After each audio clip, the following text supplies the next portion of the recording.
To introduce to you Brent Felton, one of our Discovery Education Directors, and he's here today to give you a better look. Thanks, Emily. Sharing the mic here. It feels like I'm presenting on a 747 here, so if there's some turbulence, make sure you have your seatbelts on, and I'll be around with drinks later. No, I'm just kidding. So, I wanted to make sure we could walk through these steps step by step. I know we don't have a lot of time, but I wanted to get in depth as I can, and we invite you to stop by our booth after we're done with the presentation. So, you don't have to be told that your students are digital natives, right? We know that. So we're dealing with that every day. That's not a surprise to anybody in this room. So how do we do that? Well, we really look at it in a way in which you can interact with the ways they want to learn. This is the way they learn outside of the classroom. And Emily talks about Facebook and YouTube. I don't think that's happening in your labs or in your classrooms, right? So students are gaining access, and they're doing this research on their own. We've created a digital resource that's been adopted by the state as well as 3 other states. And it really helps people move in that direction. You've just seen a little clip of our interactive glossary. We have over 700 terms that really help the students learn those building blocks to learning through animation, video, images which you can download, and the standard definition. When many people think about digital, they don't think about reading passages. Sure, they expect incredible video from Discovery. And if you're familiar with United Streaming, that's part of one of our services. You know we have incredible content. But we also have an incredible amount of reading passages. We have reading passages at, below, and above grade level for each unit. And as Emily said, these can be printed and downloaded as well. We also have incredible content, as well we should. So we have over 30 or 40 Mythbusters episodes. We're updating it really every week with content with teachers' guides and students' guides. So students go inside the Mythbusters episodes and really look at the ways they looked at the investigation. What did they do right? What did they do wrong? What would you do differently? So we're really asking the kids to go further with, it's not just a passive interaction, right? This is active. It's what the students do all the time. These are downloadable with free software on your PCs or Macs. So you can green screen yourself in to these videos.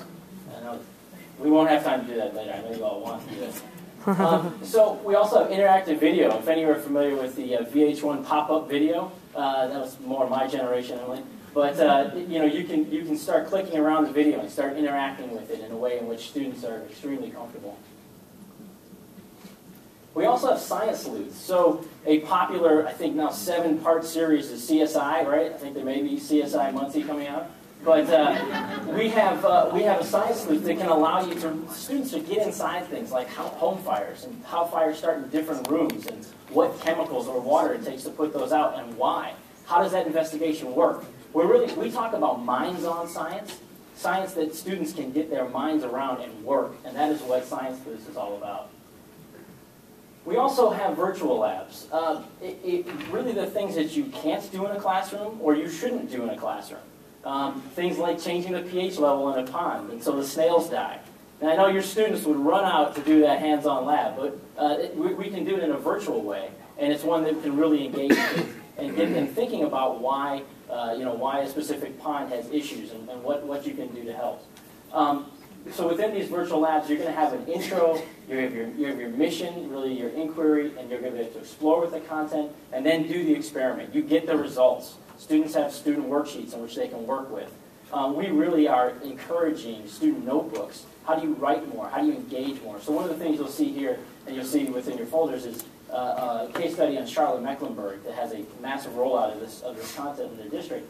They found math and reading scores went up when not only did their science scores go up significantly, but students were more engaged. They were more engaged in writing and reading, and their literacy scores went up because of this installation. We also have hands-on labs. We want to support hands-on science. We have hands-on labs that go along with the virtual lab, so students can experience the content in a virtual environment and move towards a hands-on experience as well. So here you're going to see the difference between that. We really are talking about almost station learning. So you have if you don't have one-to-one, you have 3 computers. You have students working in stations on a virtual lab. You have students working on a hands-on lab. You have students working on reading passages or on writing prompts. We really have that ability to move through those stations. And you'll be able to see that within our model lessons when you log into your demonstration. So you may be asking, how do the students access the account, right? What does their interface look like? We have student logins. You'll be able to receive those. We encourage you to share those with your parents. Let them log in, see what that looks like for them. But really here, the students are going to log in. They're going to see their assignments. They're going to see the things that they've completed. They can go back and review. And they can see resources that have been assigned directly to them. Here they can also see their assessments. We have an entire formative assessment tool within the program, which we have assessments we've already created. You have the ability to create your own questions, and you have the ability to create assessments based on standards or based on subject to content areas. The really amazing thing about the assessment system is the students get their results, but what do you do with the results, right? That's always the question around assessment data.